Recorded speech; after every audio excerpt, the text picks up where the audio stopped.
Les zones vulnérables sont des secteurs où les eaux présentent des pollutions qui sont liées aux nitrates. Les exploitations agricoles doivent respecter la directive nitrate. Depuis le 1er septembre 2021, il y a plus de 536 nouvelles exploitations qui sont passées en zone vulnérable. Et aujourd'hui, ça concerne plus de 1000 exploitations et plus de 119 000 hectares dans les Vosges. Donc une exploitation agricole est concernée dès lors qu'elle a au moins une parcelle ou un bâtiment d'élevage qui est situé en zone vulnérable. Ce qui est important de savoir, c'est que si vous avez que quelques parcelles de votre ferme qui est en zone vulnérable, vous devez respecter la réglementation seulement sur ces parcelles-là. En fonction du type d'effluent et de la culture, il y a des périodes pendant lesquelles vous n'avez pas le droit d'épandre. L'idéal, c'est d'avoir toujours ce tableau d'interdiction sur soi car il est assez complexe, ou alors il est intégré généralement dans les logiciels comme le logiciel Mes Parcelles que la Chambre d'agriculture vous propose. Là, il faut bien distinguer le stockage à la ferme et le stockage au champ. Pour le stockage à la ferme, ça concerne que les exploitations qui ont des bâtiments d'élevage qui sont situés en zone vulnérable, pas ceux qui ont seulement des parcelles. Donc pour calculer les capacités de stockage en ferme, on peut utiliser des outils comme le Dexel ou le Prédexel et la Chambre d'agriculture peut vous accompagner dans la réalisation de ces calculs. Pour le stockage au champ, ça concerne tout le monde.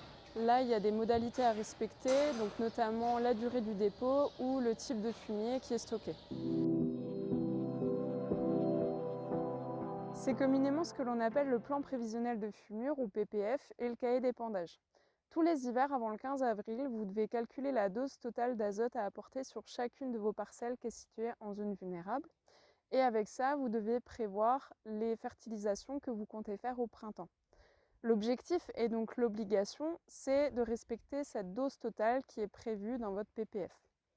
Pour le cahier d'épandage, vous devez noter à chaque fois que vous fertilisez, donc que ce soit fertilisant minéral ou organique, tout en respectant les périodes d'interdiction d'épandage et la dose totale qui est prévue dans le PPF. Enfin, dans cette mesure, si vous avez plus de 3 hectares en culture en zone vulnérable, vous devez réaliser une analyse de sol par an sur une des 3 principales cultures. Donc là, on prend en compte l'ensemble de votre surface agricole. La quantité d'azote qui est épandue annuellement ne doit pas dépasser les 170 kg d'azote. Et là, c'est seulement l'azote qui est issu des produits organiques qui est pris en compte. Cette mesure concerne le respect des distances d'épandage par rapport à différents éléments, les cours d'eau, les tiers, etc. Il y a aussi une interdiction d'épandage sur sol enneigé, détrempé ou inondé. Cette mesure concerne principalement les intercultures longues, donc entre la récolte d'une culture en été et le semis d'une culture de printemps. Vous êtes dans l'obligation de mettre un couvert d'interculture. C'est soit un couvert que l'on détruit, soit une culture dérobée. Le couvert doit être maintenu en place pendant minimum 2 mois. Vous n'avez pas le droit de le détruire avant le 15 octobre et vous n'avez pas le droit de le détruire chimiquement.